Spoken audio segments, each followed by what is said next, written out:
catch everybody's attitude. Like Dave's kicking back and 2 days, and then Kathy's got the she met.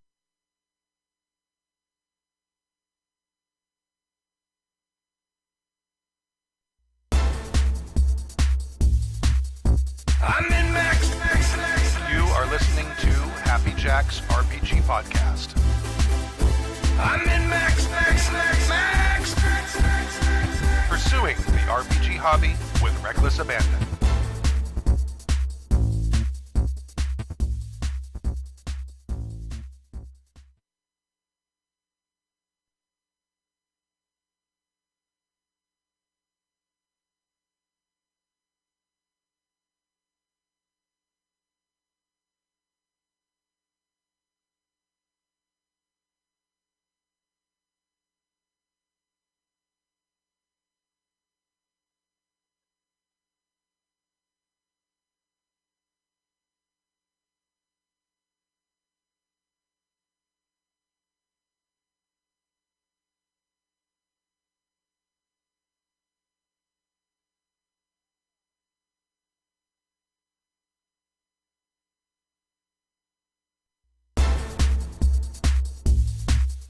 I'm in Max.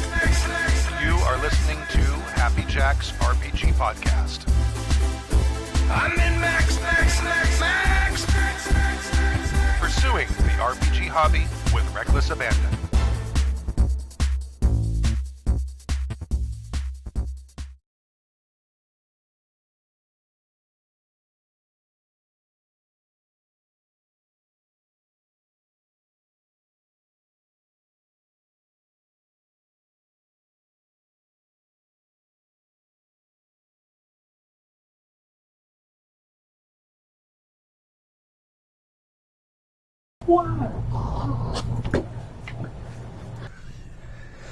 We have to be slow-mo and... Okay, now they can hear us. Hello! Amy pushing all the buttons ever. She was over. Trying everything all at the Thank same God for time. Kimmy. All right. Thank God. Transfer to auxiliary power! I give it all she's got. All Use the the things. Hi.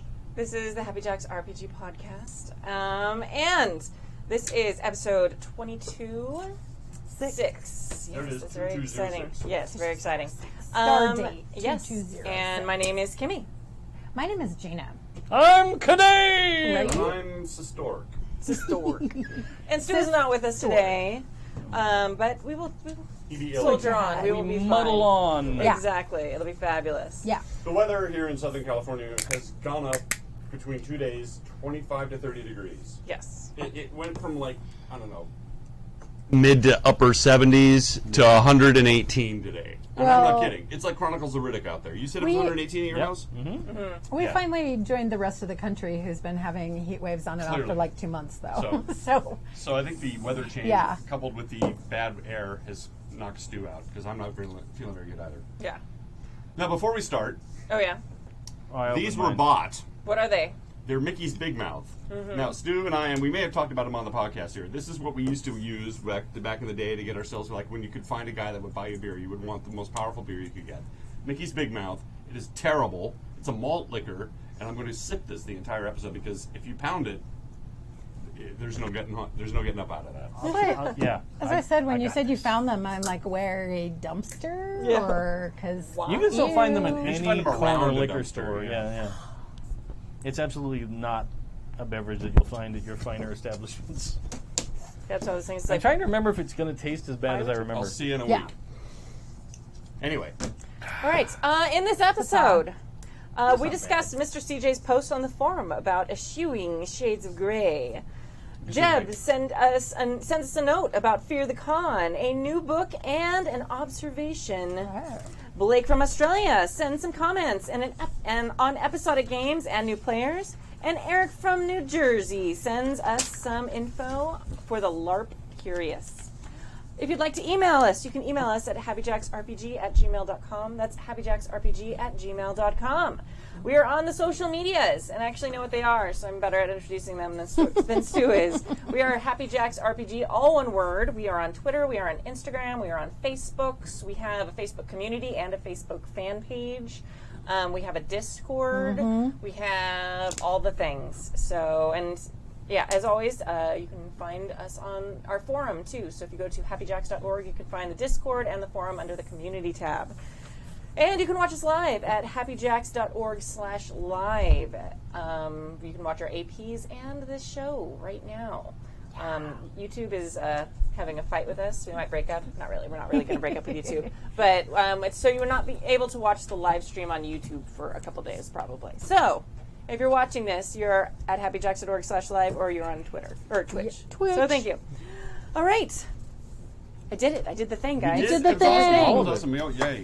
Good job. Throttled through that too. I She appreciate like it. Yeah. memorized all this stuff. I usually just I can't remember any of them, so I just Google Happy Jacks, and then once I get past the Bogger video, we're like second. Yeah, It's there you go. All right. So our featured email and topic this week. There was a glancing discussion that's touched on this last week. The idea that pirates actually boarded boats and took people's stuff. Stu mentioned that Blackbeard only was in 2 battles. Probably true enough. Blackbeard was a successful pirate, and probably successful because he avoided having to fire a shot. Yet pirates were feared. Why was that? Maybe because Henry Morgan, on the other hand, had a history of running around the Caribbean and beyond basically murdering people on sea and land. I feel like they switched that just to annoy me. Like, it should be land and sea. But that's fine. It's fine. Only in America. Because Only one it by America. land. One if by land, too. But that's right. That's exactly what it is. Which is totally a bad, inaccurate story anyway. It really bothers me, too. So if Henry Morgan was coming for you, you just had to hold up 3 lanterns. There you Because go. he'd kill you either way. Every way. As a group of privateers who later carried a letter of marque, he was hired specifically to attack and destroy Spanish shipping, something he and others did with ruthless efficiency. Transitioning, it is fine in the game world where everything is different shades of gray. For me, if Lago is just a misunderstood soldier who was treated badly as a child... Oh, Iago. Iago. Oh, I'm sorry. It's a capital I, not an L. Who is basically treated badly as a child, that story could be richer. But really, it is flabbier because Iago is just an evil bastard. We can go to the wicked as well, so many times before the grayness is tiresome. 2 people can watch Jim Carrey as the Grinch and come away with different feelings about that character. One person hates that movie, and the other person is a moron. Thank you. No, save your steaming bowl of duck poop and give me the way more classy Chuck Jones and Boris Karloff and its compact story of redemption. Does this thing have a point? Yes/maybe. Here it is. Playing in areas of grayness is great, but to maintain dramatic tension, it helps to have guideposts and certainty and contrast. Example, goblins are evil and should be attacked on sight. Why? Because they will murder you and eat your baby. Then, in the game, they really do. To them, that may not be evil, but if you are against murder and baby eating, then you bet it is. Down the road, you will find a goblin who is a little less into murder and baby eating, and that gray is the interesting contrast as opposed to the bland landscape. And that is my non-nonsensical thought. Read more, and that is there's a link on the forums that I will hopefully have Stu put in the show notes.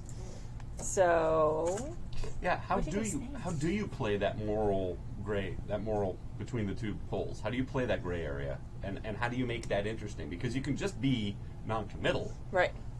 and you can sort of play true neutral and just be a dick. Yeah. But how do you actually make that gray area interesting and dramatic enough for the people? It's true. I mean, I remember one of the first games you first ran literally had goblins that weren't necessarily evil. Wasn't that yours? They were 2. ghosts. Okay.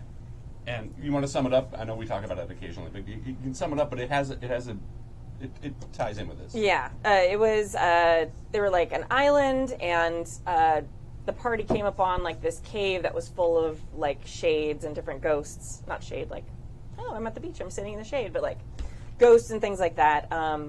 And then so they started fighting with them, and then they realized like all of the specters had like broken legs, like they weren't moving correctly. So they realized, like partway through the fight, that these people had all been sacrificed into this cave for a monster, and they're like their spirits were trapped there because of the violent way they died. So then they're like, oh, these aren't the bad guys. So you're playing off the player's expectations Right. of what is a ghost to the reality, which is always more complicated than it's a ghost, kill it. Yeah. And that can be very, very fun, and that is a way to pull that off. Yeah. But is it that fun the if only and is it fun if the GM does it all the time? right. Because that's the thing. Nothing's fun if you do it all the time. Right. Well, Yeah. I beg to differ. No. No. There's a limit for No. everything. That's true. Yeah. Very good. So yeah, I mean that was a cool example because there had been also in that game it was my first game, so there's lots of fucking mistakes, but there had also been some very clear good people, bad things, so that was kind of their first introduction to this is Gray, maybe they're fighting you and they're ghosts, but maybe they're not bad, maybe you'd be pissed if someone threw you in a hole and killed you too, Right. So I don't know. So how do you guys feel as players when you get into those situations? I seek them out, actually. I'm the guy that would like to rather talk to the kobold rather than just killing it because it's a kobold. Right. I'm like, why is it you're here? Why are you invading this village? Why is it you...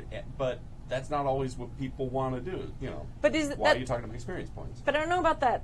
I mean, that doesn't necessarily create the gray area. If the GM goes with it, maybe it does. True. But there's also, you walk up to the kobold, hey, how are you feeling today? Why are you looking so angry? And then he stabs you. Yeah, it's just They don't speak common, right? Right. Or whatever it is. So, if you're expecting that black and white situation and then it ends up turning into shades of gray, I mean, this is kind of a biased table to ask that question. Right. But have there ever been situations where you guys have been in that and felt frustrated or annoyed by a situation like that? I don't know that I've ever been annoyed by a situation like that. I'm still kind of trying to figure out, I think what the person who wrote the forum post was saying, so help me with this first of all, is saying in order to have shades of gray have impact or meaning, you need to initially have black and white. There are black and white expectations either because they're expectations that your player has on, fantasy tropes or within your world, right? Yes. And that then the shades of gray will have more meaning, but that playing with shades of gray initially is not as impactful. Is that what we're kind of... Yeah, it's kind of like in music competitions, right? Uh-huh. One of the categories people judge on... Go with this? Yeah, Okay. one of the categories people judge on is dynamic range, right? So and dynamic contrast. So, if your band is really good at playing super loud, brash Sousa marches, awesome. Yeah. You're good at that.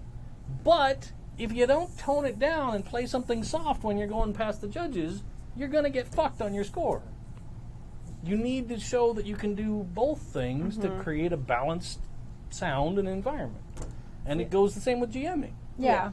If you're constantly throwing things out there that are moral quandaries for your characters. Yes. Every choice they get has to be do I buy that bread? She's really hungry and so's her kids, but I promised this other guy that I would buy stew from him and I don't have any money for both. You don't need to punish your players with that shit. Yeah. It doesn't have to be a great moral debate on every little choice they make. You have to give them, sometimes there just has to be a bad guy. Yeah. Right. And As a player, I think I'd be frustrated if every time we got to some sort of a big fight that we'd all been preparing for, and then we get there and find out, this guy's mind controlled again by somebody else. Yeah. I can't blame him. He's just a normal wizard. And that's what I kind of thought they were getting to, that the Shades of Grey has more resonance and has more dramatic tension when there has been the status quo of I think they use the word guideposts and certainty. Yeah. So if there's an assumption that you can generally make, and that then there is a shade of gray thrown in there, that it has much more dramatic tension than if, what Dave is saying, that everything is shades of gray. Right. I don't know if I agree that it matters, and I think you and I are just reading it differently, the order that goes in. I think you can have a gray situation and then have black and white bad guys, and I just think we were saying earlier, there's that variety. You can't have always black and white. Yeah. I mean, you can, but I don't think that's fun, and you can't have shades of gray all the time, because that also becomes you start getting very anxious players who Just super stressed about Everything we threw was a Oh my moral God. quantity. Can't we just have a win? I went in to get a beer at this one tavern, and the other tavern burnt down. I can't drink beer anymore because I'm got PTSD about drinking. Like, you got to chill. Like, give players something that they can focus on sometimes. And it's true. I mean, what he says about Henry Morgan going out and setting a really bad example makes Blackbeard seem good by comparison, and that is true. When you have somebody who's on both extremes setting those bars, somewhere in the middle is and again it's a shifting goalpost too. But it's very bothersome too when things are just black and white. When the goblins are always bad guys, that's boring. Yeah. If you expect them to attack your town and eat your babies, that's boring. It's also boring if every time you meet a goblin, there are individual people with tribes and they just want to get along. That every time. Yeah. So there does need to be that mixture in order to play against and to keep people up. But over a long campaign, they're gonna be like, well, if they're not attacking, let's go out and parley, and then where does that lead? It can be, all of this stuff can be a trap. The trick is to keep it going and to keep it interesting. I think good storytelling is about shaking up the expectations, putting stuff in it and shaking it up, and you really never know what's going on. But there's certain tropes that happen. There's always, and that's why I guess I was saying, because I think that's what he was getting at, is that this whole last paragraph was talking about, if you have sort of the thing that's the status quo or the expectation, and then you throw things in there that are more unlikely or that they're not, that you can't draw the same conclusion from, that it will have more impact than if you're just like what you guys said. It's always like, well, I don't know, is he a good guy? Is he a bad guy? Everybody we meet is, conflicted, like, and I think because there was something I read the post and now it's like I should bring it up, but it was something like it was something about, is it bad having like a villain just be a villain, like having something be actually bad and not having it have to have a whole story. Yeah. Exactly. Yeah, I think the thing that really kind of clues in, it talks about the maintaining dramatic tension. And I think that's really important, because I think there are different levels. Like if everything's gray, then there's dramatic tension all the time, so much that it becomes burdensome and unfun, and like suddenly they're faced with a moral question: are we doing the right thing for every little thing? And that's no fun. And then eventually people become like inoculated to the tension, and they're like, we don't care anymore. Just begin to expect. Now and it's then apathy, not exactly. And so I think you need to have kind of that peaks and valleys of dramatic tension, super clear bad guy who you guys can defeat or die defeating, whatever. So that it keeps it keeps them on their toes. Like keep the ground shifting under them constantly, so that they are constantly having to adapt. It's cool to have a goblin tribe outside your village that are horrible baby eaters. Yeah. And then maybe at some point down the road, this lone goblin wanders into town and says that he's become a vegetarian. Yeah. Like, that's cool. Yeah. It's also cool to have a neutral goblin tribe outside of your village, except there's factions in between, like maybe like the Na'vi from Avatar. Thank you. My brain's not working today. It's been a long day. It's all right. Like the Na'vi, where there's a fighting going on, and so even though they're fairly neutral, there's factions inside going, no, we're gonna. So at some point the goblins might attack, and the people are like, well, what's going on? Well, that's an interesting thing, because you're still playing within that gray moral zone, but you still have a clear bad guy, maybe. That they can now react to. Well, and having a clear bad guy doesn't mean they are like shallow and one-dimensional. Right. Like you can have a really interesting, really in-depth bad guy who's just clearly fucking evil. Like that can be something that you can flush out. It doesn't necessarily have to be like, this is Mr. Evil. He's evil because evil is evil. Like, that's no fun. Dr. Evil, yeah. I didn't just spend a lot of time and many years in evil doctor school. Yeah, exactly. But even we learned that he likes sharks and lasers. Like, we learned a lot about his backstory. Lasers. Laser beams, yes. So, and we know he was insecure enough that he had to have a cohort around him all the time. Absolutely. And he likes his cat a lot. So, Mr. Pickles. yeah, you can definitely have evil characters that you flush out with lasers and cats. I mean, it's 100% a thing that can happen. Goldfinger. That's going to be the next plan. Next time I'm in a spy game, send cats into an air vent and shoot them with lasers. Oh my God, you're horrible. lasers. And then they'll be on fire, and they'll set the bad guy's base on fire, and he'll have to come running out, where we can arrest him. You're not a big cat fan, are you? No, I was flushing out the bad guy with cats and lasers. Exactly. But I do think, and that's why I was able to bring it up, the post. It was let there be evil in the world. So I think he was just advocating for let there be that dichotomy so that when you have that gray. Yeah. But you know what else is fun? And Kimmy, you said something that made me think about this, is that when that shade of gray comes up, because you've introduced, like, the expectation is pirates are going to kill you and they're going to rape and pillage and blah, blah, blah, but that's not necessarily always true. Right.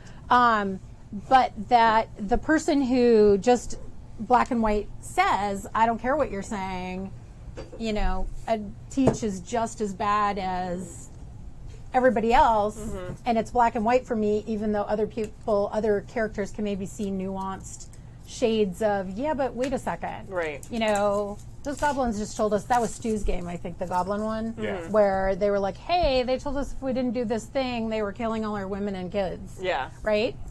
So then you can still have a character that's like, I don't care, you're a fucking goblin, / or you can have, you know, 3 other characters at the table with varying degrees of, That are then horrified by your wait a character second, choices. Right. yeah, wait a second, what do we do here? Things is like the absolute worst.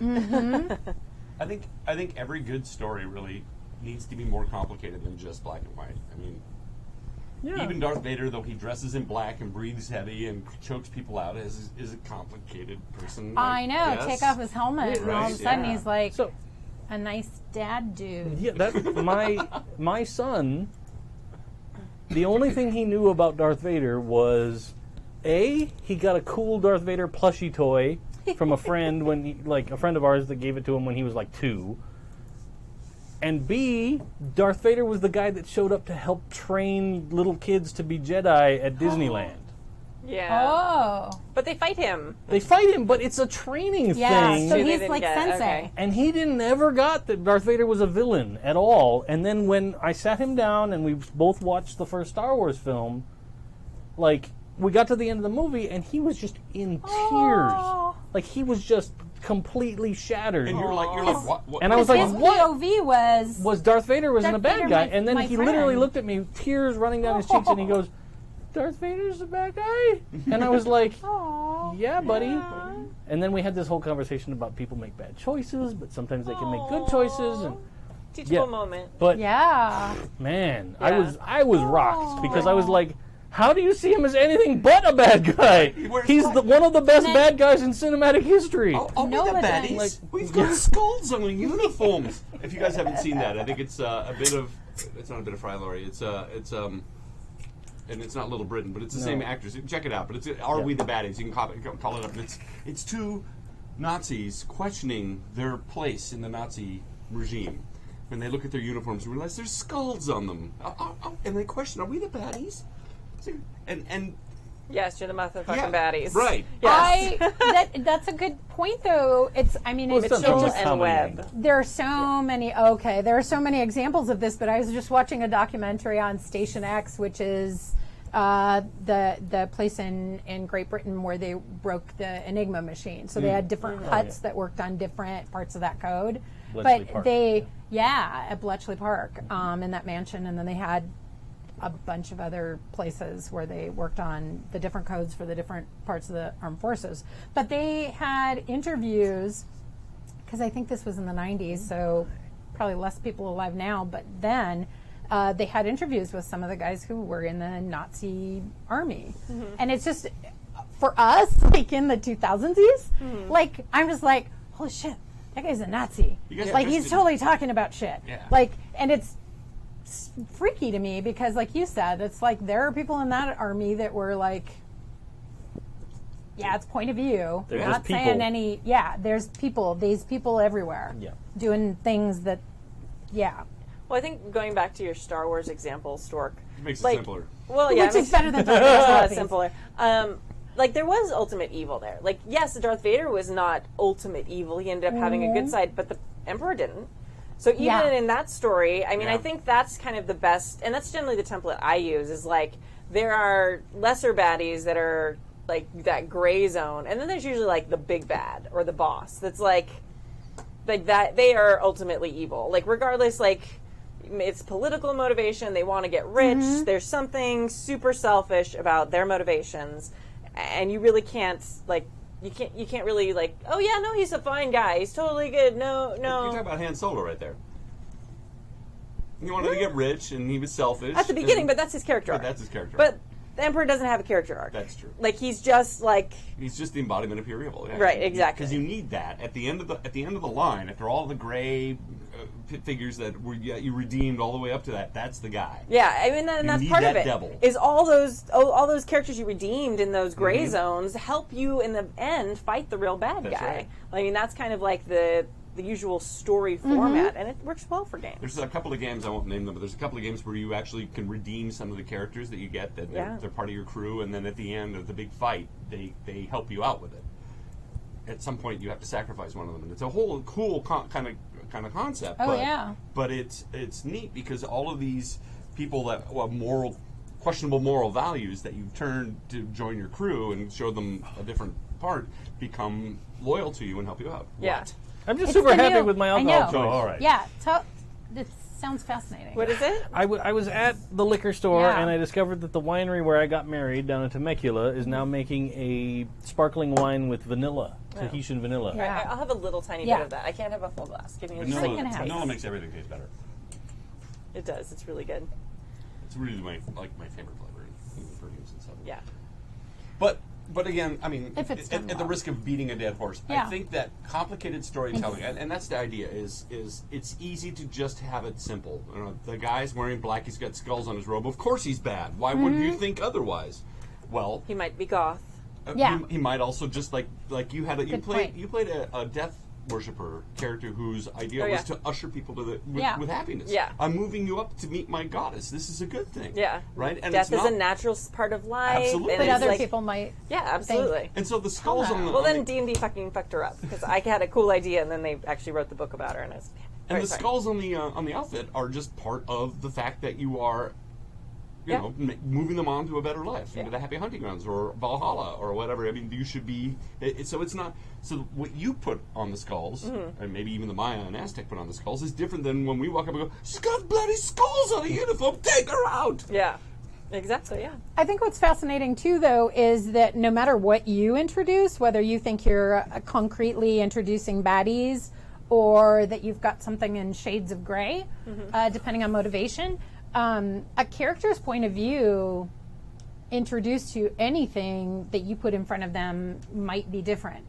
You know, it's like somebody might see Darth Vader take his helmet off and they're all like, "Oh, nice, you know, scarred up dad under there," and he's crying, and he's got, and somebody else is like, "Fucking Darth Vader, slash, you know, chop his head off." And yet someone else, like little kid me, super pissed because he killed the Emperor and wrecked the whole Empire thing, and they're the best. Wait, Yeah, that's good. Yeah. Yeah. You just like Hugo did Boss. you really? 100%. Little kid me was a 99.9% pro Empire. Oh my god, I Oh, wish we yeah. were friends then. And Oh, then, yeah. and then you're The best. surprised your kid loves Darth Vader. Yeah. No, I wasn't surprised by that. I was proud of that. And then when he discovered that he was a bad guy, he was like just shattered. And I was like, oh, you really have your mother there too. You're not just like me. And bringing it back to Star Wars again, even the labels are switched. I mean, it's switched. I Yeah. mean, if you consider that the ruling class, the Empire, was being annoyed and being taunted by these rebels, they were the rebellion. They are the bad guys, ostensibly. They're the ones Right. going against. They're the the guerrilla, Yeah. grassroots, So anybody insurgency, who's part of the Empire would be like, stop them. They're messing up our world. So even that plays with good and bad, right? Absolutely. We in America like to think of ourselves as rebels because that's how we got America, because we took it from the British, but We're not. the British Empire, mind you. Yeah. But We're totally the and- Empire now. And somebody kind of lived here too before us. Bah, So well, there you but go. that was That kind of. Yeah, They did. There were they did. indigenous people. Yeah. Yeah. So it's like, we fought for our freedom while we imprisoned other people and put them on smaller and smaller parcels of It's land. not just us though. That's sort of No, I know. One I know. But one of it's my just- favorite Star Bleh. Wars fan arts is this picture of a stormtrooper, and he's got his helmet off, and he's drenched in sweat, and he's leaning down on his knees, and he's got his gloves off, and on the back of each hand he has tattoos, and one is the first Death Star, and one is the second Death Star, and it's like never forget, never forgive. And I'm just Really? like, that's awesome. Remember the Alamo. Yeah, it's Wow. absolutely that way. Yeah. Well, we never see that, and that's one of the things. No. I mean, they've sort of played with that in the newer movie, like Last Jedi and stuff. They're like, oh yeah, war profiteering. Oh, we make money off both sides, like things like that. That was a cool point, but we never get. And I don't think. I mean, we get some of it.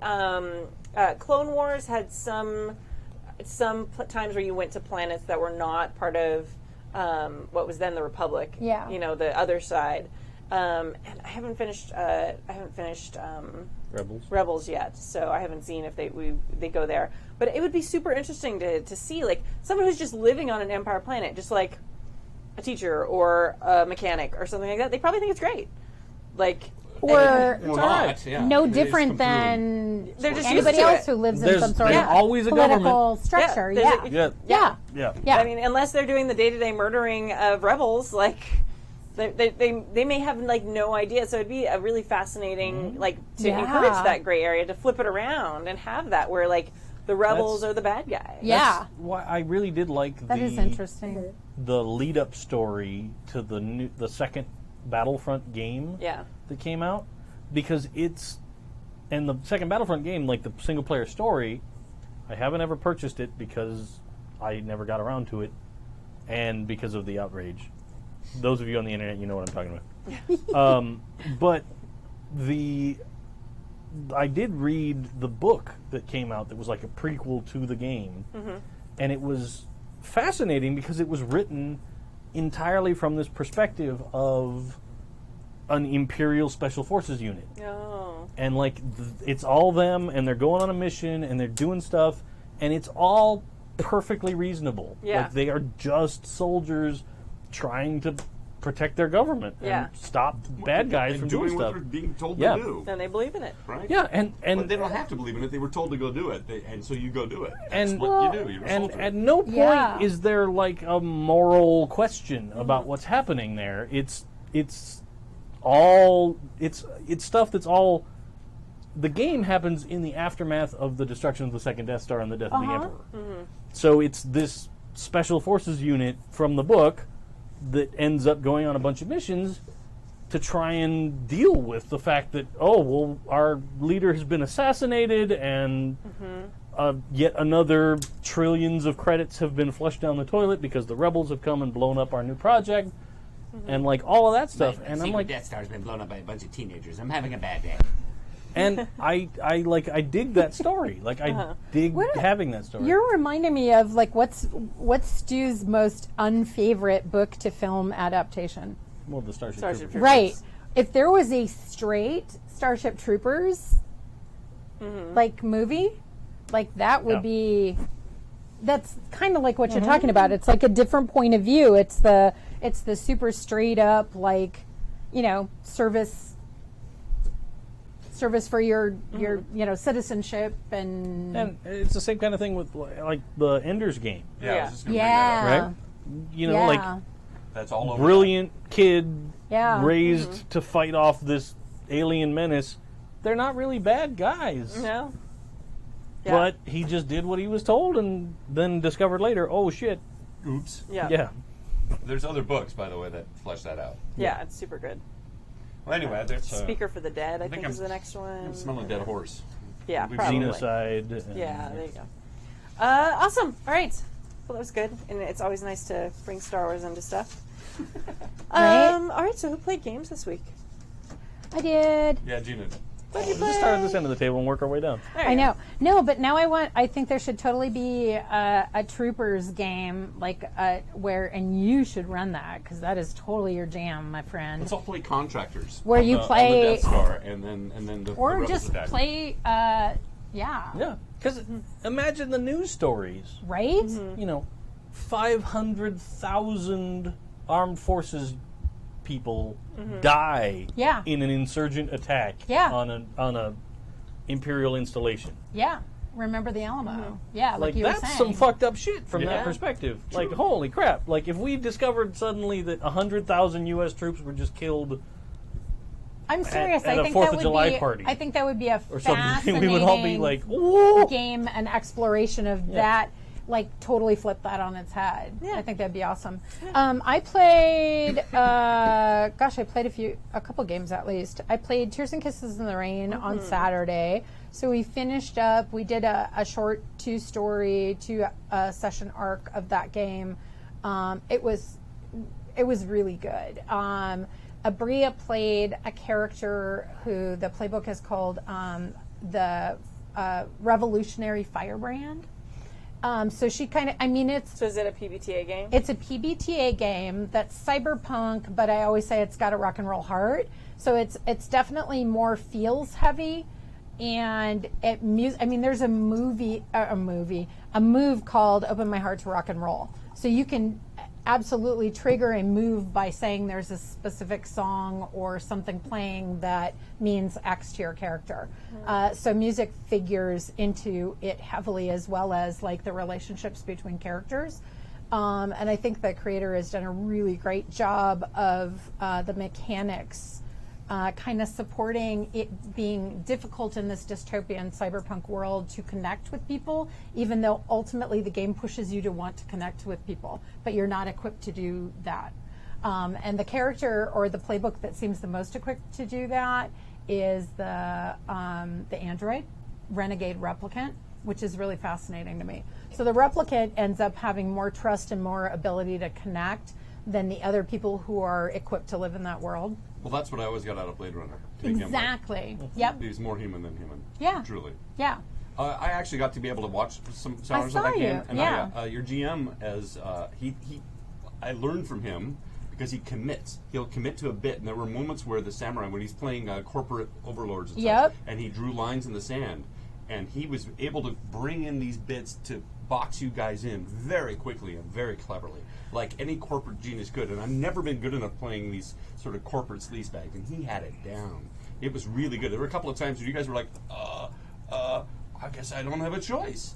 It was Yeah, really, no, really good. he is Colin is the GM, was the GM for that game, and he's also the creator of the PBTA hack that is Tears and Kisses. But he is really good about waiting to pull his punches on your failed rolls and stuff. So he's like other PBTA games. He's got fronts and he's got things working behind the scenes. But rather than, I think frequently I see at the table, not always, but that you see like that immediate, like, oh, okay, you rolled a 5. No, I this get is it. what happens. Yeah. But he will advance clocks and he will have shit go down Yeah. when you're like, Yeah. wait, why did that happen? I totally just rolled a 12 on this thing and all of a sudden I'm totally painted into a corner, And- but it's because of something that happened earlier. And that's important, I think, with Cyberpunk, because a Yep. lot of this stuff, all those machinations, especially when you're on a timeline with the mission, you got things happen. That stuff is important. It's like, well, you failed to do this, so therefore all of this has happened. Yeah. You don't want to punish your players. Yeah. Because I got stuck in a Shadowrun game where we were punished for not knowing rules a bit. Yeah. But I was impressed with him. Also, the way he was able to just sort of commit to being the baddie. Yeah. And he came up with some wonderful lines Yep. that were just like you guys were like, I just want to kill him. Oh, he was really just committed himself to being a douchebag. No, that's a good point, because it's Colin runs games where he's not adversarial. I can tell he's a fan of the players, He which is. is usually almost number one on the list of the PBTA, like be a fan of your characters. But he will make choices you make real, and they have consequences.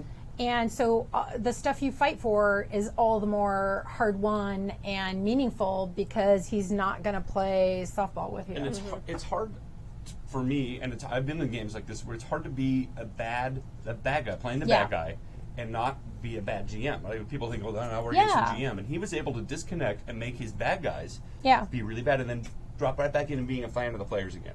And it was Yeah. a really cool, because he would commit to the bit, Yeah. and then he would step back out again, and you guys hated the bad guy, but you didn't hate him. No. Which I thought That's was a good. That's it's a really good, it's a good interesting balance. observation. It was because whenever you commit to being the bad guy, everybody now hates the GM because like you made him, and now I hate you, and you're like, no, there is a balancing act, I think. And he was. It's nothing else. Watch it for that. He does this wonderful job of popping in and out of being the bad guy, and bringing in all these threads and tying them all together, and then popping back out again. Okay, so what do you guys want to do? And clearly, I want you guys to fix this. Yeah. Well, you can't watch it right now on YouTube because YouTube's having a fight with us. But you can listen to the podcast when it's released. Okay. Yeah, and the release. first session is up there. Yeah. So catch up on the first session. Watch the for first sure. one. Yeah, it's totally worth watching the first one. Yeah, and then I played in the 5th session, I believe it was the 5th session of Carefree High, which is our Monster Hearts 2 game. Nice. And I know Mac and Adam tend to be kind of hard on themselves because they tease that we're playing in real time because we don't advance the clock much. But as somebody in the chat pointed out, it's like the plot points in the story, it continues to move in a really interesting fashion. So who cares if it's been 1 hour later or 2 days later? The story is definitely moving. To move the story forward, because I think that the designers realize that some people just get bogged down in the minutia and forget to actually advance the storyline. Yeah, and I but think you guys are doing it anyway. I think it's been really interesting, and I am, as a player, and we talked about this during the game and during our debrief, like I don't care if out of a 3-hour game I'm in 15 minutes play. Like I am seriously enthralled and interested in all the storylines that are happening. But I understand what their ultimate, like, I don't want to say concern because I don't think it's a concern, but what they would like to do is get our characters to be together more. Because we have definitely separated for like 4 sessions now, where there are mostly, for those of you listening, there's like 3 characters that have interacted a bunch and 2 characters that have interacted a bunch. Shocked. High school, so clicky. Shocked. Right? Shocked. No, and that's what I thought. I was like, it actually was very cool the way that manifested itself in the first 2 or 3 sessions, but I can tell like it would be so, hence, because we've formed those allegiances and those like established those relationships. Let's just call them clicks. Yeah, it'll be fascinating when you throw us, like when we actually have to interact with each other. Yeah. You need a Ferris Bueller to show up because he's a friend of the socias. Yeah. And and for those of you who catch He's a up, righteous dude. because so listen to your first 5 episodes, because Joey is missing one. And Miss Abria, who wants to wreck some shit, is going to be in our next game. If anybody can, she can. Yeah, right? So that's it. Yeah, and it's interesting because, I mean, I think that's a game that does really lend itself to, like you were saying, like splitting up. And clicks, like you said, Stork. And also, I mean, sex moves are a thing in that game. Like, people are going to move. I mean, not all people. Some people are going to go into private places for things like that to happen. And when courtship and flirting and that sort of stuff is such a big part of that game. What's funny? Some people are going to go to private places for the sex move. No, seriously. It Other was people, discussed in our they last don't give game. a shit. We're teenagers. We don't freaking care. Well, some teenagers Yeah. care. But I worked Ren Fair, so I fucking know. There's like, Thank you. oh, those people are fucking. Yes, Yeah. I was Glad you're wearing a skirt. I was a district manager at a bookstore chain. People had sex under the fixtures. So, Really? yeah. That's amazing. They would drink too much and then come in. It's like, holy shit. Not just in the bathrooms, but like under the big music fixtures, like on the floor. So, yeah. That's It's not amazing. normal, but I mean, it happens. I'm not going to kink shame if you're willing to risk Right? being No, arrested. No. Do your thing. It just made me laugh. That's all. That's Yeah. all. It wasn't Look a what you've shaming done. thing. God. I know. What'd you play? Since the last time I was on the cast, I played like 100 games. This week, what have you played this week? This week I played L5R Okay. on Sunday. I did that too. Yeah, Yay. shocking. There, a couple of people here might have the same answer. Which has been awesome, and it's been super fun to have Jim join us Yes. because he actually Excellent. knows a lot about the world. That's fantastic. You know, Instead but of- what I noticed about Jim joining us though too, because he was all about there's this, and eventually he started getting caught up in the whole all of our failures and stuff, and he's like, Yep. "You're right, we should just duel them." And all of a sudden, all of his knowledge Yeah. just fell by the wayside, and he's like, "Yeah, this is." He's much like in what- the story. Well, it's that, and he's because it's Stu. See, I read that completely Did you? differently. Yeah, he's like, yeah, no, I felt because he knew so much about the situation. He's like, yeah, there really are no other options but to duel him. Not all the knowledge fell by the wayside. It's like there's literally no other acceptable way we could handle the situation without becoming ninja and dishonoring ourselves than just dueling him. I think it's. I think he may have come from GMs and maybe worlds, and I don't mean to put words in your mouth, Jim, but it's just sort of an observation that where things were much more black and white. There was a bad guy because he had skulls on his outfit, and that's the guy he went and dueled and fought. But Stu doesn't run games like that. Stu runs games that are, well... I mean, this one is because it's like a shadow-tainted weapon. It's pretty much as evil as you can get in Rokugan. Yeah, but the only reason we have a definitive bad guy is because we're not able to just confront a definitive bad guy. Right. Like, if we were in a game where it could be like, you guys are on a mission, it's D&D, you have to go kill this samurai guy. Right. Because he has an evil sword. Yeah. We'd all be like, all right, let's go do it. Oh, yeah. But we're in this position where we're like, well, we can't rock the boat too much. We just gotta kind of... But that's 100% the L5R world. Yeah. Like, that is like how it's all set I think that's why Stu was telling that story. Yeah. Is because he wants to see us squirm under the code of Bushido. Yeah. To try and figure out, like, what can we do here? Yeah. Yeah. And I think that was one of our, I mean, at least that was when we did the very first campaign ages ago, years past, back when we were young. In the time before Face Mike. Yes, long ago. When we were in a tiny room with two giant men. Giant men. Slightly not as giant man in height, but more giant in width, sitting in Tyler. the clothes racks. Yeah. In the clothes racks.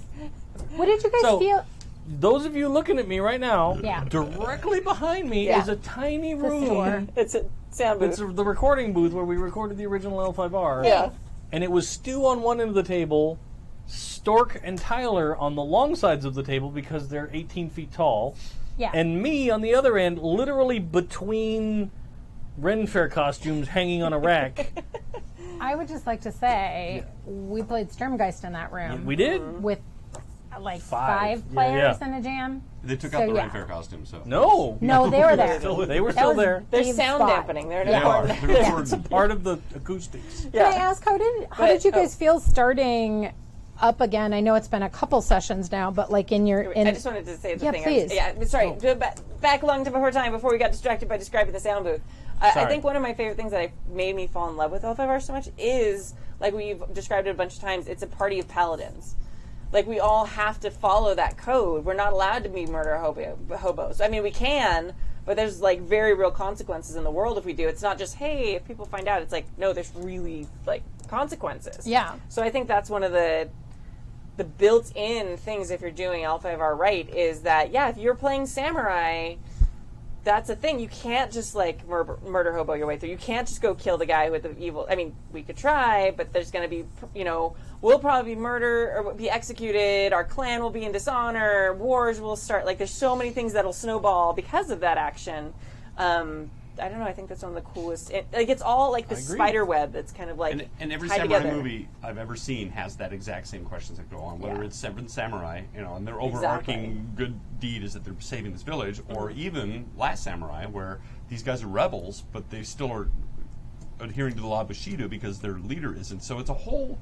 That's always the thing. That law is always there, and it is guiding you. Yeah. Sorry. Go ahead, Gina. No. I was just curious about if you felt differently about the story or the characters when you started in the old system again. I feel like I understand the world better, and I understand the system better, and I understand what I'm supposed to, my place in it better than I did when we did the original game. Because I kind of like to go into these things blind with no preconceived, because I think sometimes more interesting characters happen if you read all the lore, then you're just going to follow lockstep what's already done. Now, having played them 4 times, I have a better understanding of what's expected and stuff. But I don't know if it's just different. I don't know if it's better. How did you feel with the change between the Final Fantasy Flight version and this one, though? It's just a relief to get back into something. Relief. Understand better. Yeah. Okay. See, and I actually feel, as a character, I feel way more powerful. Interesting. Okay. Interesting. Because so much of the magic system in the Fantasy Flight thing is not as fleshed out. Because it's a beta, I get it. Okay. This one has a very specific list of abilities and things you can do with your magic and all that stuff. It makes it... I know a lot of people rail against the Vancian magic system, but as a character, it really helps define what choices you can make with your magic. Yeah. When you're confronted with, you have magic powers, use them. Yeah. You're like, what's the limit on what I can do with my magic? Like, is it Yeah. cool for me to make a brick wall? Is it cool for me to Yeah. summon fire spirits to help me? What's the limit on that? And a lot of times in the Fantasy Flight game, a lot of the magic just came down to me going, can I do this too? And he would be like, that makes sense to me. Yeah. Try. Yeah. Interesting. That kind of a thing. But now that I sort of have a defined list of abilities, I feel much more concrete in my ability to fight something. That makes sense. Mm-hmm. As a Bushido, it's sort of been the same. Like, I really like the stripe mechanic, and I really do love the dice for the Fantasy Flight games. Like, I like that mechanic. I hate buying the dice. It makes me angry that I have to spend money every time. Yeah. But I like the concept of it, and I like kind of the way it can encourage role-playing sometimes. But yeah, I feel like the dueling was just such a clusterfuck. Man, was it. It was so bad. And since that's like the main function of my character is kind of like, Yeah. this may be still a little more complex than it should be, but at least I know what's happening. Well, literally with Stork and I both with the book open to Yeah. rules, and we're both like, okay, now you do this. Oh no, you're supposed to do this part. Oh, but wait, do this. There's a moment here that you have to... Yeah. There's a lot still broken in the game, but I also I don't like the dice myself. I find them to be there's a lot of like, all right, I got a couple of, what happens, and I don't know, and everybody sort of talks about it, and I get it, it's supposed to promote role-playing, but sometimes you just want to roll dice and go, I hit it, here's the damage. Yeah. What did he do? Is he weakened? Sometimes that's all you really want. Maybe. I think I had a leg up on that because I played the Edge of the Empire a bunch. Yeah. So, like, I'd already played a couple campaigns where I used them a ton. So, looking at them, it was really super easy for me to kind of, like, translate it in my head.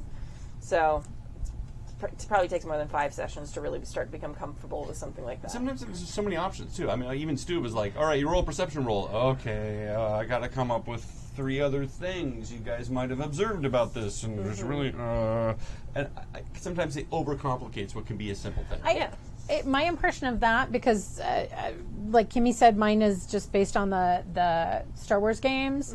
It would be if you play with a GM who is super comfortable with those flourishes on the dice rolls, it would be awesome. Yeah. But that otherwise it becomes cumbersome because you're like, oh great, I got 5 laurel leaf head things. Yeah. What does that mean? I won 5 awards at Cannes. Yeah. Now what do I do? What does this mean? I got 5 TIE Fighter windows. Okay. I succeeded and I got 5 TIE Fighter windows. Yeah. What does that mean?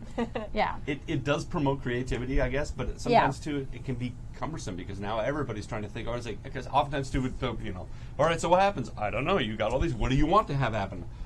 I don't know. I want to hit him. All right, so you hit him and I hit him hard. Yeah, and... I don't know. Now I got to think about this. It can be interesting. That's a really, really okay. Don't break down that specific example. It's a really, really simple example, but it's sometimes that system promoted a lot more complications than I really ever wanted out of a scene. Well, I think also, that's also coming from it being a beta.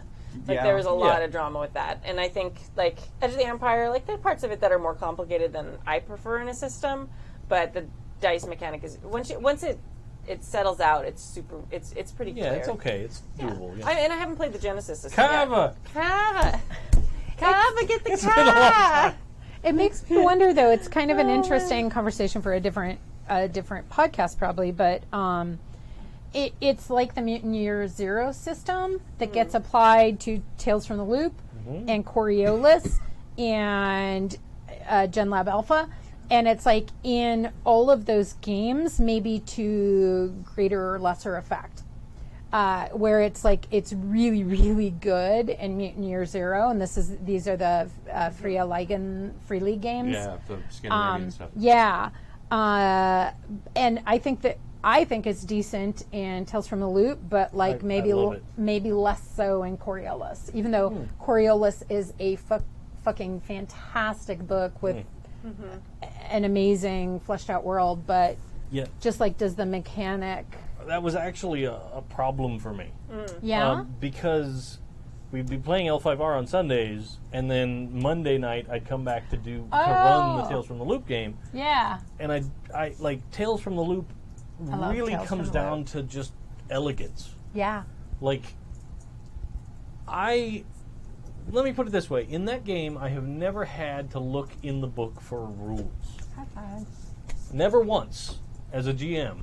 I've never had to look in the book to figure out a rule. Literally everything I need is on the 3-sheet GM screen. Nice. Yeah.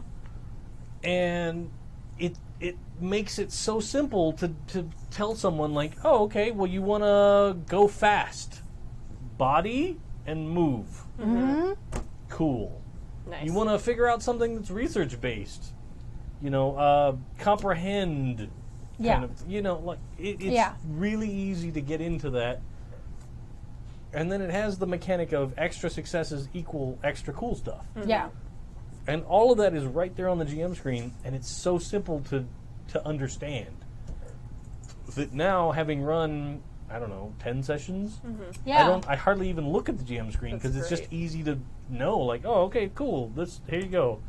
Here's the unexpected thing you find. Here's something random because you got an extra success. Yeah. And it's so easy. That's awesome. It's Then- a great game, too. You're doing such a good job with it. Then, when we go back to that L5R in the Fantasy Flight Yeah. beta, I would just be like,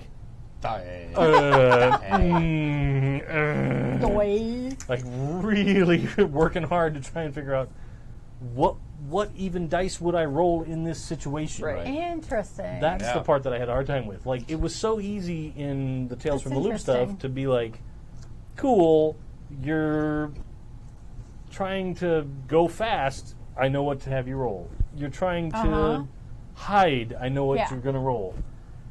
And then in the other game, it was like, hold on. What type of spin am I going to try and put on this action to make it fall within the things I'm good at? Like, it was difficult. Yeah, absolutely. But we're back in Yeah. 4th edition, and we're liking it. So Yeah. it's all good. No, it sounds awesome. We get to roll all the And D10s. I feel it, and I get it. I love makes the me happy. D10. Unfortunately, it's not supported anymore, so if you want to buy books, go do it. There's a run. They're running out. You Buy still the get- I think PDFs. the PDFs, yeah. Yeah, you can get PDFs. And print them up, I guess. All right. Cool. Thank you guys for sharing. Yeah. Super great games. We have a bunch coming up this week, too, so check it out. happyjacks.org/schedule. Yeah, And on you'll Monday. It's my game. Monday. And I remember Wednesday. that like 2 hours ago. Yeah, PBT. We'll talk about it later. all the stuff. Yeah. I'll just Is there anything going on this week? Yeah. Yeah. There's stuff on Sunday. On Sunday, they're playing Bloodblade and Tusk. Our first session. Oh, yeah. I guess I should do that Yeah. again. Yeah. Yeah. Mister. And then Monday, Oh, yeah? Tales from the Loop. The next Wednesday, we have Gene X, which is being read by Jib, and that's our Awesome. first play session because we Yeah. just did I character saw that on creation. the schedule. I didn't know what it was. So that's super cool, and that's in Cortex Prime, which has actually just been kickstarted. It's not like for public consumption; everybody can Yeah. get it yet. So it's a cool system. I'm excited about it, Ahead of the curve. And supers. I'm excited to watch it. and I have to practice my Irish accent. Oh, no. Well, the nice thing about an Irish accent is you start at the top and the longer the Twenties sentence and is, the lower you thirties. go, don't you know? Thirties. Yeah, exactly. As long as you have your 30s like and 40s. your phrase, which is Jesus, Mary, and Joseph. Yeah. Then you could say it like that, and then every time you get upset about something, you just say that thing again, Jesus, Mary, and Joseph, and it gets you back in the accent. Was it your character in Spanish? Spaniard's Ghost was Irish. You Sort did. of. You did a good job. I did I'm just gonna okay. say. That's what I was Whale? like. Whale, oil, beef, Whale, oil, beef. hooked. Oh, I'm always 30s Oil, and 40s. oil, beef, hicks, or hooked. Whale, oil, beef, hooked. Oh, well, oil, beef. Well done, Dave. Well done. Oh. Just don't That's It's be the only brilliant. Irish bit I can do. Yeah. That's it. Well, I didn't Well, want to be well. Russian again. That's the only accent I have. So I'm like, Hello. what's the one other one that I kind of have? I have like 40% of an Irish accent. That's Which awesome. is one of the things I love about the Netflix series Glow is what's her face doing the Russian. Yes. What? I haven't hell's seen her Glow. name? Oh, yeah. I almost wore my glow hell is her shirt today, name? and I didn't. I don't remember. Yeah, But but I know yeah, what you she mean. does the Russian accent like you do the Russian Yeah. accent, Yeah. and it's hilarious to me. In Soviet Russia. Yeah. So good. Oh my god, I love that show. Okay. I know. So good. All I right. would have liked to see Montana. Yes. Mother Russia. Mother Russia. I just love how she wrestles the girl who's like a foot taller than her. I'm Yeah. just like, And she's like, she's so Yeah, tiny. yeah. Oh, she kills it though. It's amazing.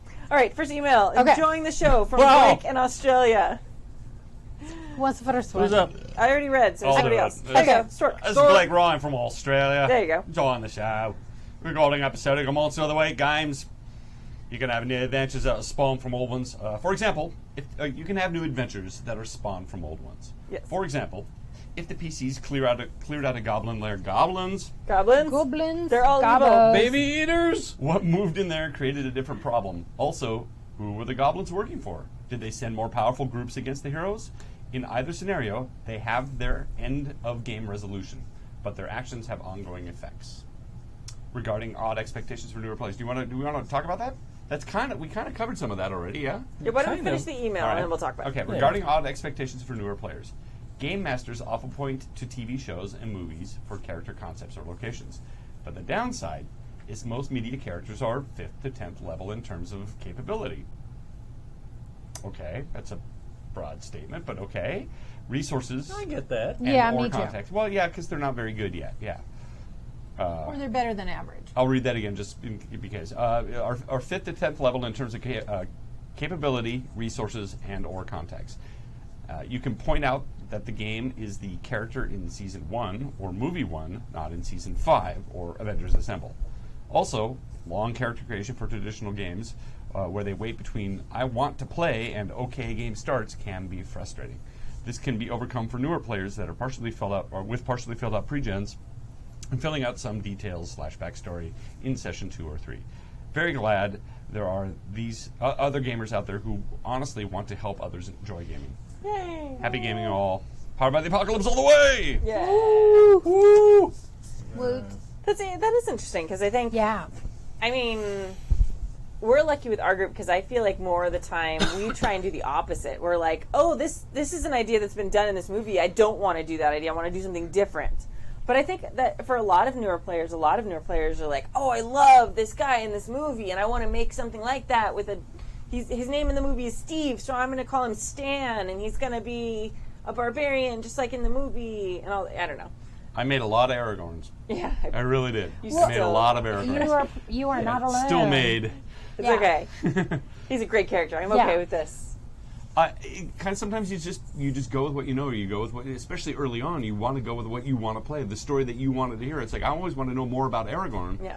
like what he was doing for all those years. Not, and I want the young Aragorn. I don't want necessarily the Yeah. But the good point is, the Aragorn you picture is more advanced than the character Yeah. you would be able to Exactly. create at level 1 in D&D. That So is the crime of the point. Yes. So sometimes, and like I know this, but I will sit down, especially, I don't know, like a system like Savage Worlds maybe, or D&D, and I want to create that character that's more like Yeah. an advanced character, but you can't create that character.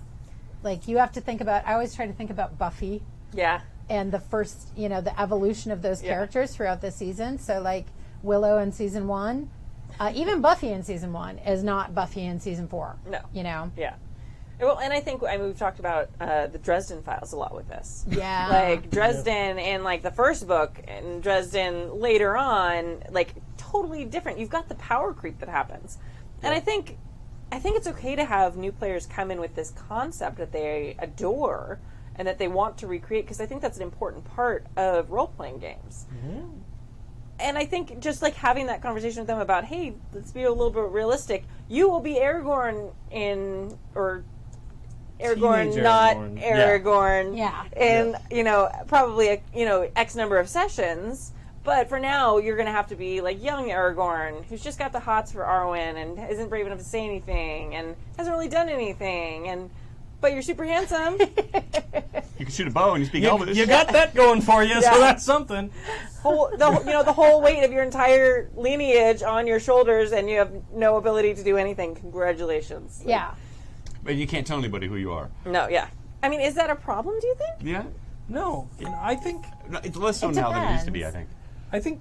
the easiest shared cultural experience that most of us have nowadays is film and television. Yeah. So making a character that's based off something you've seen before absolutely makes sense. Yeah. Like, if you're going to make a guy that just happens to be like a villager, you're going to make season 1 Breaking Bad Walter White. You're not going to make super badass season 5 Walter White. Yeah. You're not He Who Knocks. You're a dude that has cancer. Yeah. Like, You are bored chemistry teacher. yeah, you're going to be desperate for better insurance, Yes. chemistry teacher. And that's a cool story. Like, I get it. Same thing. You're going to make Farm Boy Luke back to Star Wars. You're not going to make Return of the Jedi badass Luke that's cool enough walking in unarmed to Jabba's palace. Yes. Yeah. Like, I think I'd like to use video games actually because that now permeates the world, unlike it was when we maybe first started. There's kind of two genres. It's not a first-person shooter where you can basically start out all powerful and then you gather stuff as you go. This is more like a survival RPG, like Fallout or something, where you start off like with a suit and water, and now you got to build yourself up from there. And that's kind of the way these RPGs that we play are set up, and not everybody goes into them expecting that. They come in like, I've got a bitchin' sword and I want to kill things. Well, okay, this isn't a first-person shooter. This isn't Doom. You don't get to do that. What you do is you get a sword, but you're not very good at it yet. It's like, well, why do I want to play this then? Yeah. Well, I think, Go ahead. and like my. Oh, sorry. Go ahead. Did you have something you were going to say? I Oh, do, no, but I can I'll wait wait. for you. Oh, Yeah, me too. I think there's a whole generation who've now started playing tabletop RPGs like me, who played video games first. Yeah. So that concept of leveling up a character, I knew that makes sense. story. Yeah, I knew all about that. So I think it may be something that's a little less hard than it used to be, unless people like have no frame of reference like that. Some games don't have leveling up a character though. No, I know, I agree. Almost And you're everything right. has some Yeah, everything form has of- Yeah. some form. Because even the first-person shooters, like you were saying, you get more resources. If you're in, if you're doing competition, there's different levels of competition as you build up your skills and stuff like that. You get your items and your armor, loot better stuff, boxes, your loot boxes that are better. So there's some level of you get better in game mechanically, not just your skills yourself playing. So I don't know.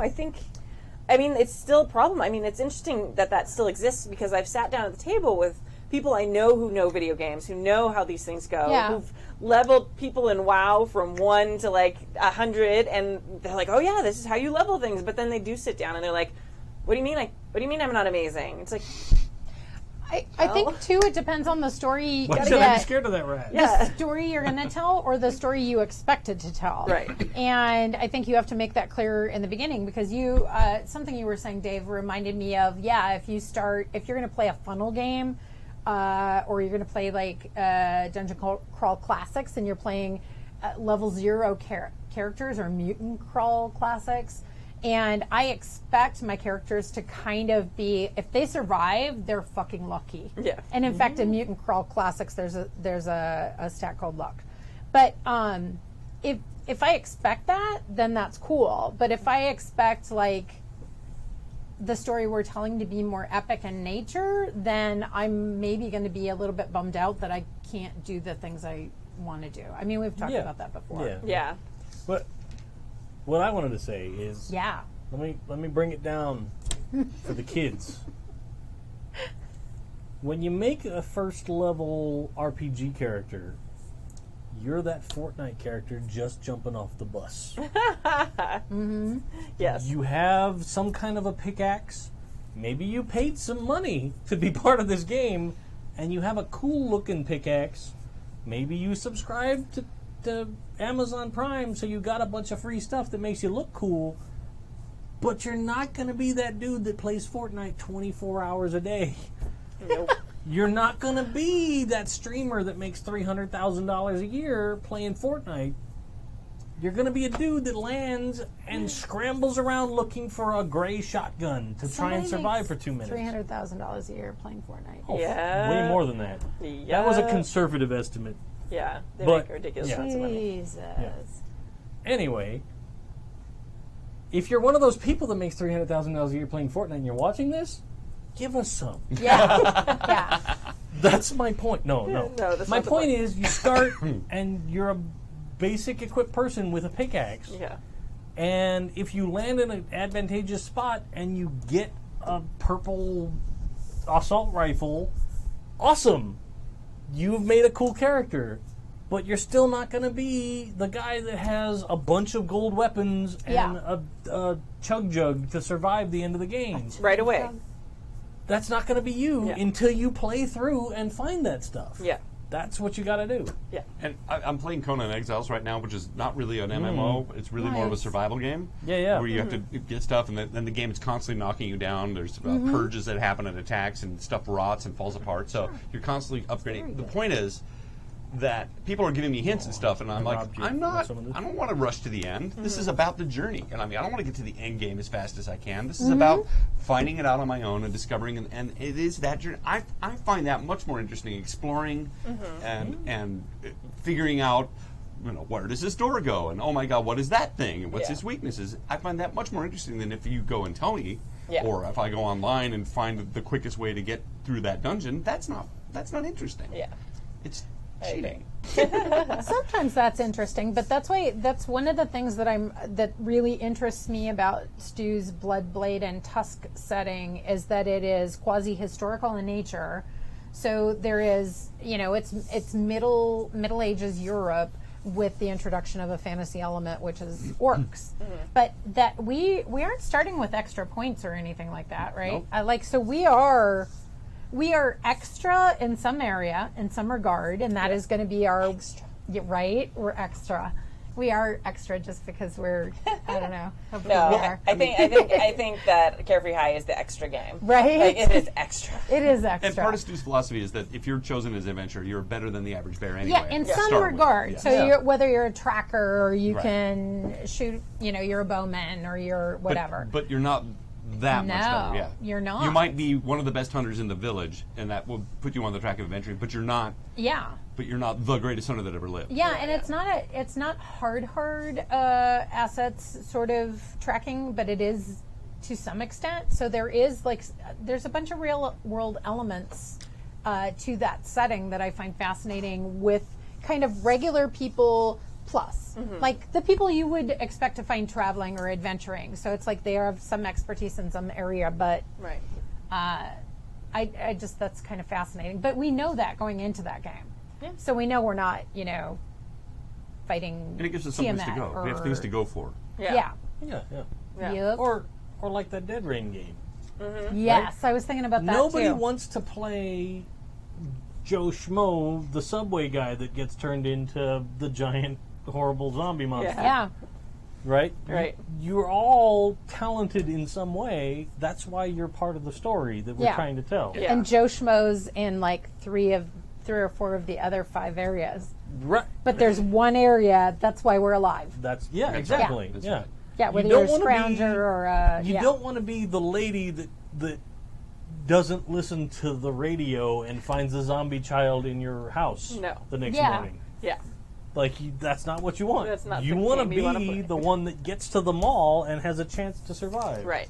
Exactly. Go to the Winchester Arms. That's a good example of a game too, because that was actually a really fun game, but we weren't playing.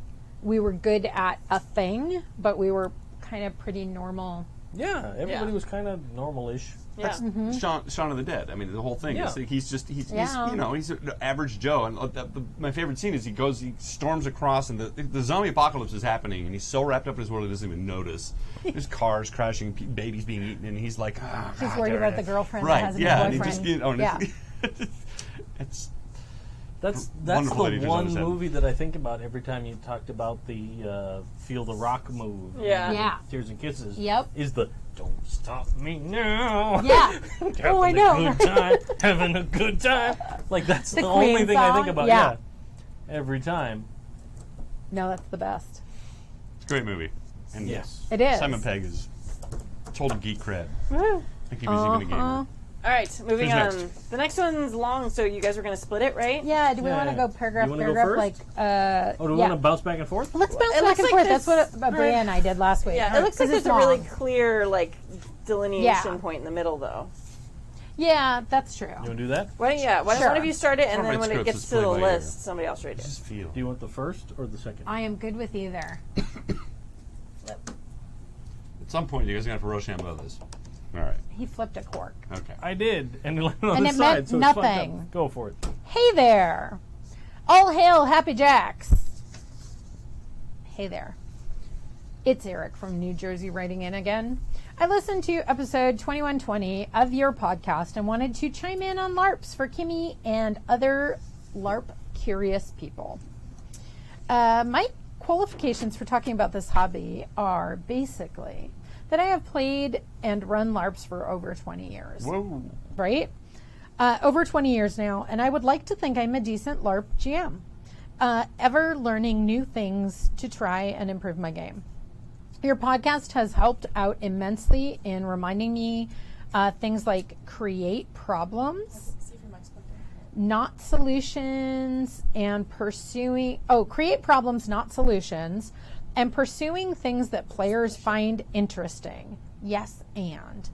My take on this has always been go where the players take you as long as it's an interesting story. Anyway, LARPs, like tabletop RPGs, come in various shapes and sizes. I've played anything from a Malkavian vampire who thought he was a Jedi Knight to the Neo-American god of fads, Tad Fabulous. Tad Fabulous. Flippin' awesome name. Not only are there an insane amount of genres out there, but even styles of play can differ under the same type of genre. You can have a theater-style LARP and may not even have a combat resolution mechanic, all the way to boffer LARPs, where if you hit a person with a safety-approved weapon, the other person takes some sort of damage. Some LARPs have social mechanics, others rely on the players to themselves to resolve their social conflicts. Some LARPs use cards as mechanics, or rock, paper, scissors, or the aforementioned buffer weapons and beanbags. Some LARPs allow you to be the greatest swordsman without even having an ounce of combat ability. Other LARPs, it's a good idea to take some lessons off the more experienced fighters how to fight. While there are people who play to get the loot, many of the players I have encountered do so for the immersive factor a LARP can provide. Like a tabletop game, it can take a little bit to really find a character's voice, but when you do, it's better than any tabletop experience I have ever had, and I have played in some immersive tabletop games. Another advantage is that if you are playing something that sorts out combat in real time, like a buffer LARP, combat definitely does not stop the role-playing. You can feel your heart racing as you madly scramble backwards, emptying a shotgun into a hound of, is it Tindalos? Sure. Tindalos. Swipe left. Charging you. There are That was a Tinder moments joke out there. There are moments you are so totally immersed that emotions can well up within you. It's a lot of fun. Thanks for Now- explaining that, Dave. Thank Yeah. you. Yeah. I still didn't get it, but I had to make the joke, and I had to explain it because it makes it funnier. Yeah. it does make it funnier That's when the you rule. explain a joke. So much funnier. So now going to your first LARP. Here's some advice I can give you. No! It's your turn. Number 1, try going to a LARP where you know people already. That makes sense to me. Yeah.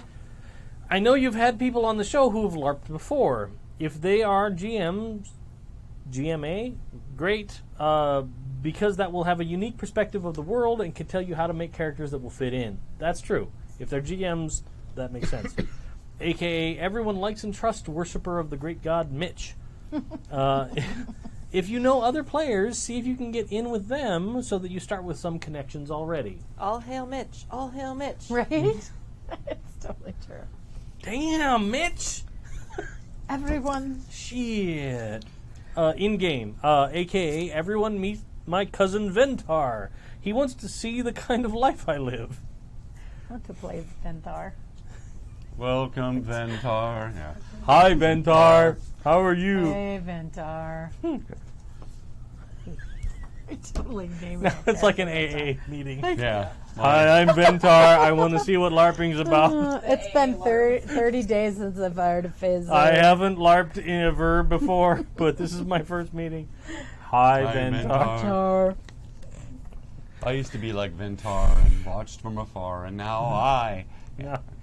we're already Yeah. poking Yeah. fun at Lawyer, Yeah. and that's not what this is about. No, I'm I not love. poking fun at No, I'm LARPing. not. I'm loving. It's funny. Yeah, Ventar is very get it. evocative You for a get name. it. Yep. Go as a group. Instead of being the poor, lonely fighter who knows very few people and sits alone in the corner, go as a bardic troop, or a new mercenary guild, or anything else you might desire. First, you get to roleplay off of each other, and who better to roleplay with than friends? Agree. Just like I don't play online games with fucking randos. Right? Pick up Because groups for the I don't Yeah. give a worst. shit about them. I like playing games with my friends. Pugs are the worst. Second, it gives the group a little more clout than a single person. As long as you share information with each other, you may find out multiple plot hooks. That makes entire sense to me. Number 3. No, it wasn't a burp. Number 3, if you see plot hook, by all means, take it. That's 100% true, LARP or not.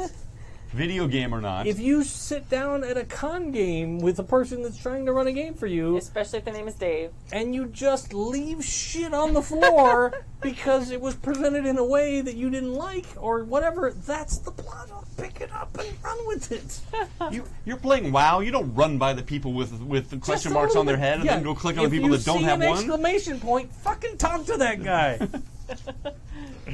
I'm not bitter. Play characters with goals in mind. There will be downtime and roleplay it. It's always good to have goals to keep you active. When I first started LARPing, it was a buffer H.P. Lovecraft game set in the 1920s. Nice. That sounds amazing. Since it was Prohibition, I decided to play a guy who twitched constantly unless he had a few drinks of alcohol.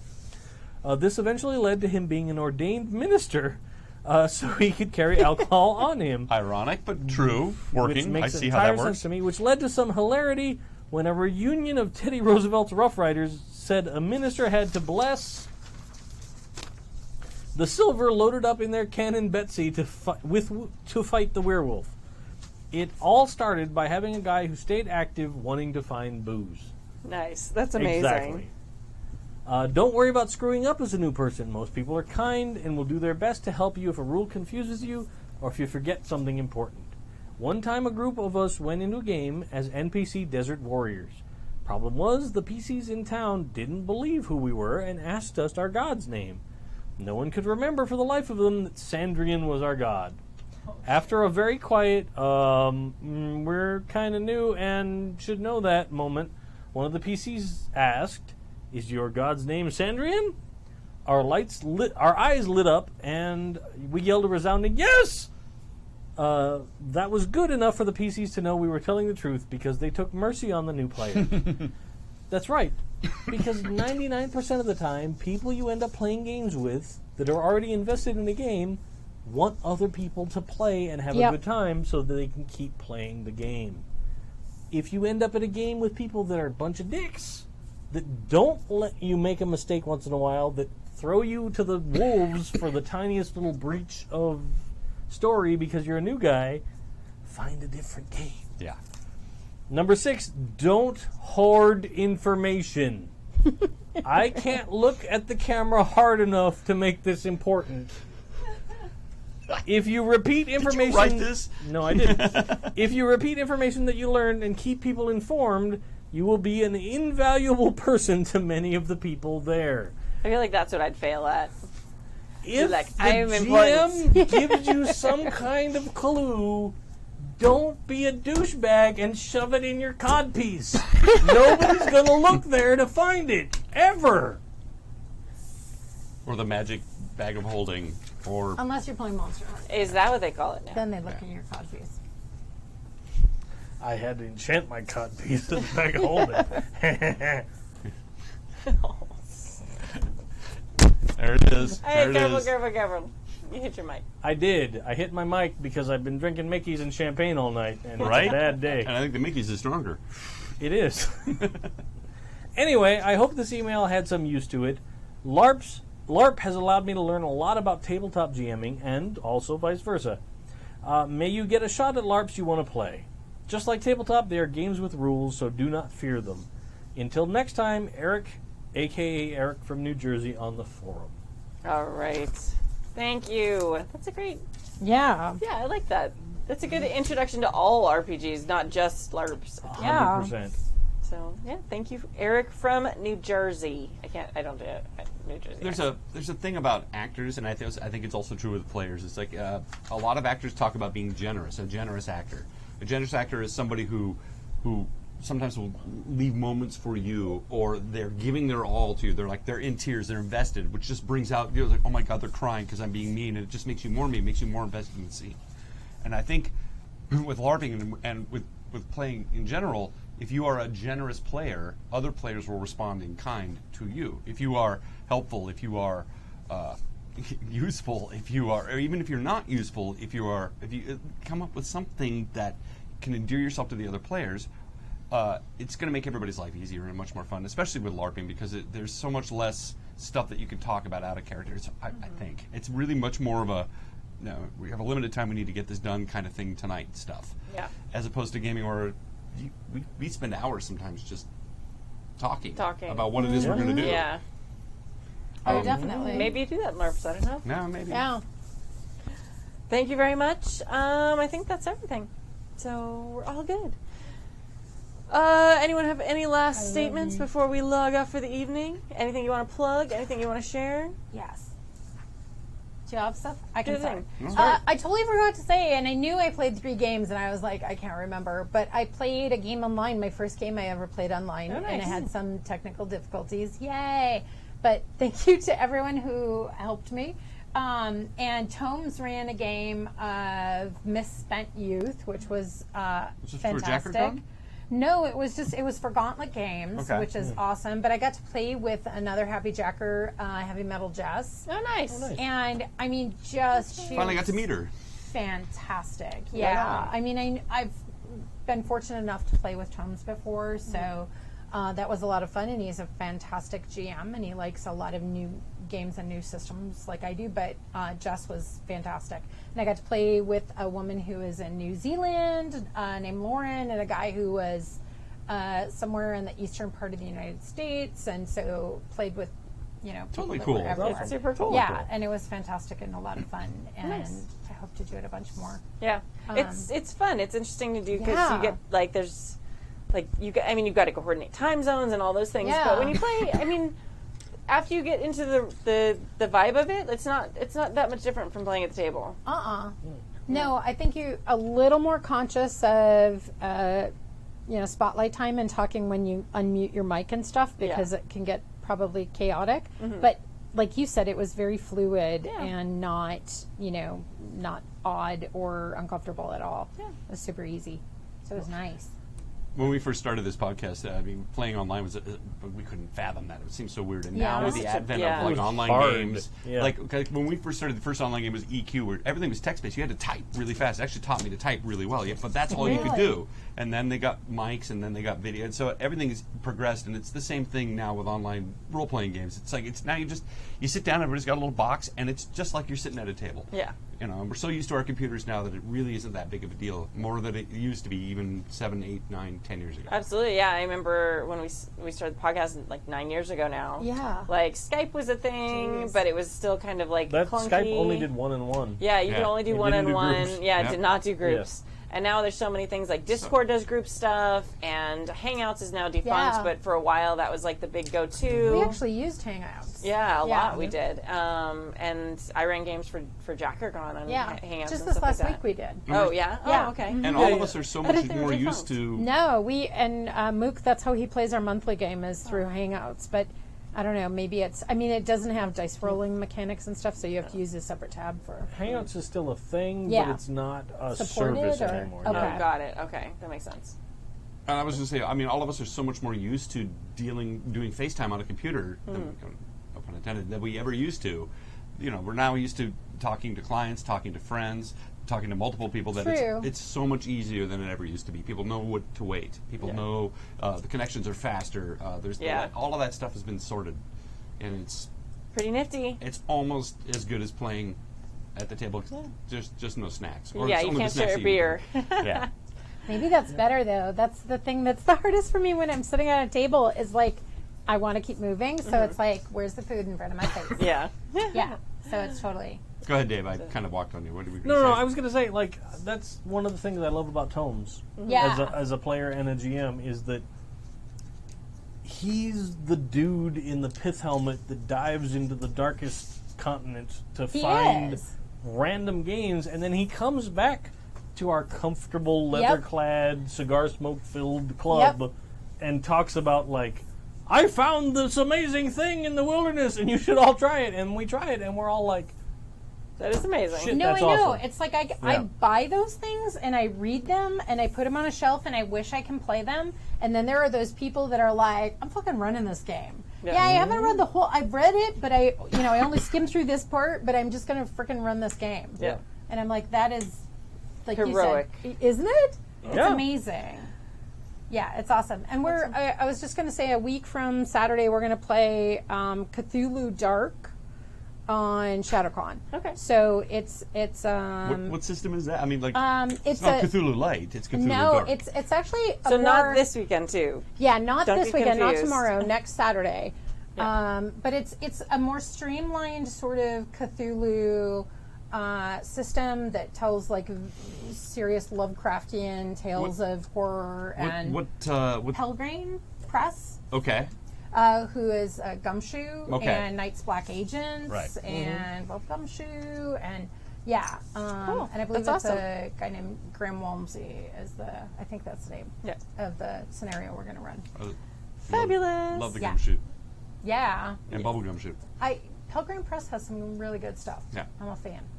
So All right, I think that's a wrap.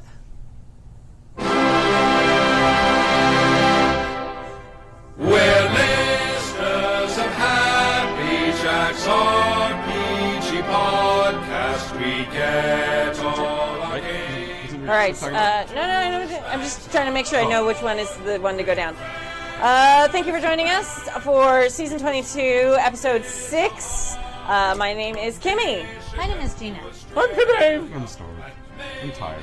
Yes, we're all tired. And make sure that you join us for the upcoming APs. Go to happyjacks.org/schedule and do the thing. Thank you guys so much. Bye. Bye. We'll see you in hell. Pathfinder, fatal